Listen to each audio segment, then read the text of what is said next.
One approach is to make the band so big that if you are brothers, you get lost in the crowd. That's what the Campbell brothers of reggae superstars UB40 did.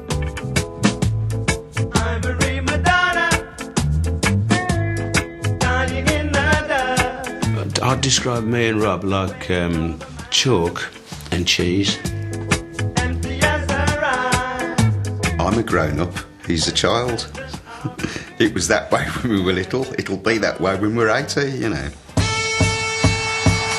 But none of this comes to the fore in the band because UB40 aren't a small, intense group.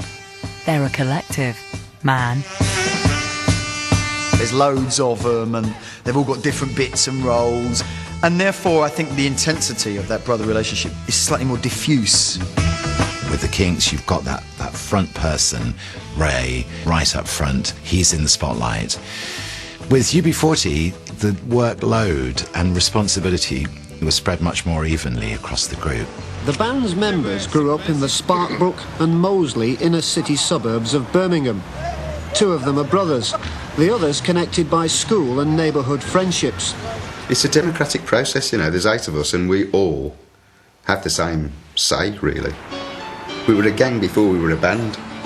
Oh, I'm the man to try me hand. Robin and Ali's dad Ian was a professional singer, a folk singer. They call me Jack of all trades.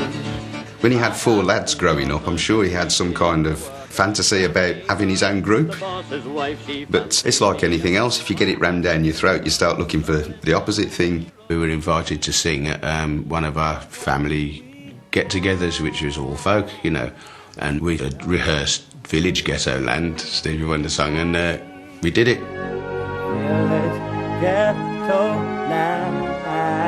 And there was a silence when we stopped. They were like, and my granddad said, "Oh, what a pity, such beautiful voices singing such crap." 2 of the brothers, Ali and Robin, decided they preferred the folk music of their new neighbourhood. I'm a British subject, I'm proud of it, while I carry the burden of shame. And UB40 began.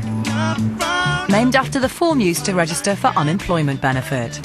A friend of ours said, "Call yourself UB40, you know, you're all on a dole." We did, and there you go, we had 3 million instant card-carrying fans, you know. I am a 1 in 10, number on a list. I am a 1 in 10, even though I don't exist. Nobody knows me, but I'm always there. Statistical reminder of a world that doesn't end. It was Rob that sort of moulded my love of reggae music, because he's 5 years older than me. We didn't ever discuss what kind of music are we going to play around. It never even occurred to us. It was always going to be a reggae band. Red, red wine, it goes to my head. And as it turned out, the biggest reggae band of all time, and the 4th most successful group in the history of the British charts. Put that in your folky pipe and smoke it, Dad. The band are currently working on their 23rd album. They are real bowed strings. No, they're not. They're that have played been sampled and played on a keyboard. Yeah, but they're still real strings. Oh dear. There's still keys on the You're really making yourself look silly, yeah. I don't think I'd treat Robin any differently to any other band member, and vice versa. Me and Ali are a bit sort of bemused by it all, you know, when people keep talking about the, you know, the brothers thing. I think the only brotherly thing is our blend, the vocal blend. Oh, me girl, you used to be so lonely. You're a beautiful woman.